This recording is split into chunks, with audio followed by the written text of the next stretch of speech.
গোলামির দিন হচ্ছে শেষ। এবার মুসলিম বিশ্বের সাথে সখ্যতা বাড়াচ্ছে বাংলাদেশ। পাকিস্তান ও তুরস্কের পর এবার বাংলাদেশের সাথে বন্ধুত্ব আরও গভীর করছে সৌদি আরব। গণ অভ্যুত্থানের পর নতুন বাংলাদেশ ভারতের গোলামি থেকে বেরিয়ে মুসলিম শক্তিধর দেশগুলোর সাথে নিজেদের সখ্যতা বৃদ্ধি করছে। এবার সৌদি যুবরাজ মোহাম্মদ বিন সালমানের বাংলাদেশ আগমনের খবর ছড়িয়ে গিয়েছে পুরো বিশ্বে।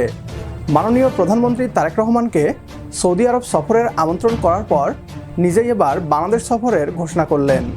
বিস্তারিত থাকছে বিডিটিউবের আজকের এই ভিডিওতে।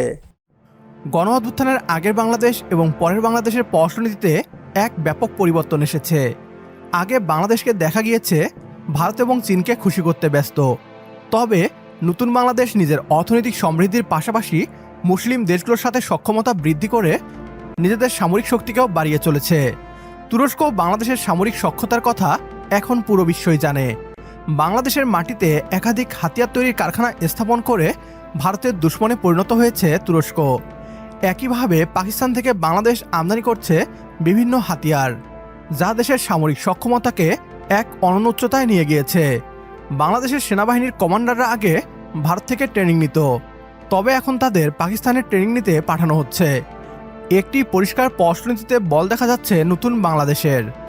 এরই ধারাবাহিকতায় এবার সৌদি আরবের সাথে বাংলাদেশের সম্পর্ককে আরও গভীর করতে চলেছে বাংলাদেশ। অতীতে বাংলাদেশের সাথে সৌদি আরবের সম্পর্ক কেবল তেল আমদানি এবং শ্রমিক পাঠানোর মধ্যেই সীমাবদ্ধ ছিল। এবার তা আরও বৃহত্তর পরিসরে হতে চলেছে। তাই এবার সৌদি আরবের যুবরাজ নিজেই বাংলাদেশ সফরের ঘোষণা করেছেন। ঢাকা সফরের ইচ্ছা প্রকাশ করেছেন সৌদি আরবের যুবরাজ ও প্রধানমন্ত্রী মোহাম্মদ বিন সালমান। ঠিক কখন তিনি আসবেন সেই সময় এখনও নির্বাচন না হলেও এই সফরে খুলতে পারে সম্পর্কের নতুন দ্বার। বিশেষজ্ঞরা মনে করছেন এই সফরের ফলে বাংলাদেশের সামনে একটি বড় কূটনৈতিক সুযোগ তৈরি হয়েছে। এই উদ্যোগ দুই দেশের সম্পর্কে নতুন অধ্যায়ের সূচনা করতে পারে। এটি দীর্ঘদিন ধরে থমকে থাকা বিনিয়োগ ও কৌশলগত সহযোগিতাগুলো আবার চালু করতে সাহায্য করবে। আপনারা সবাই জানেন, বিগত শেখ হাসিনার সরকার সৌদি আরবের তেল পরিশোধনাগার নির্মাণের প্রস্তাব ফিরিয়ে দেয়। ভারতের প্রধানমন্ত্রী নরেন্দ্র মোদীর বন্ধু আদানিকে খুশি করতে বাংলাদেশে তেল পরিশোধনাগার নির্মাণের সৌদি আরবের বিনিয়োগকে প্রত্যাখ্যান করে। সৌদি আরবের এই প্রস্তাব বাতিল করে উল্টো আদানির পরিশোধনাগার থেকে তেল আমদানি করে বাংলাদেশ। এবার সৌদি আরবের সেই বিনিয়োগ প্রস্তাব তারেক রহমানের হাত ধরে বাস্তবায়ন হবে। কূটনৈতিক বিশ্লেষকদের মতে এই সফর বাস্তবায়ন হলে বাংলাদেশের জন্য বড় অর্থনৈতিক সুবিধা বয়ে আনবে। একই সঙ্গে তৈরি হবে রাজনৈতিক সদিচ্ছা। বাংলাদেশ এখন একটি জটিল ভূরাজনৈতিক পরিস্থিতির মধ্য দিয়ে যাচ্ছে। নিজেদের আন্তর্জাতিক অংশীদারিত্ব বাড়াতে বাংলাদেশ এখন নতুন পথ খুঁজছে। এমন সময়ে এই সুযোগটি এলো। বিগত এক দশকে বাংলাদেশের বড় অর্থনৈতিক ও কৌশলগত অংশীদার হওয়ার তীব্র আগ্রহ দেখিয়েছিল সৌদি আরব। তবে ঢাকার আমলাতান্ত্রিক জটিলতার কারণে বেশ কয়েকটি বড় প্রস্তাব আটকে যায়। নীতির ধারাবাহিকতার অভাব ও দুর্বল সমন্বয়ের কারণেও এগুলো এগোয়নি।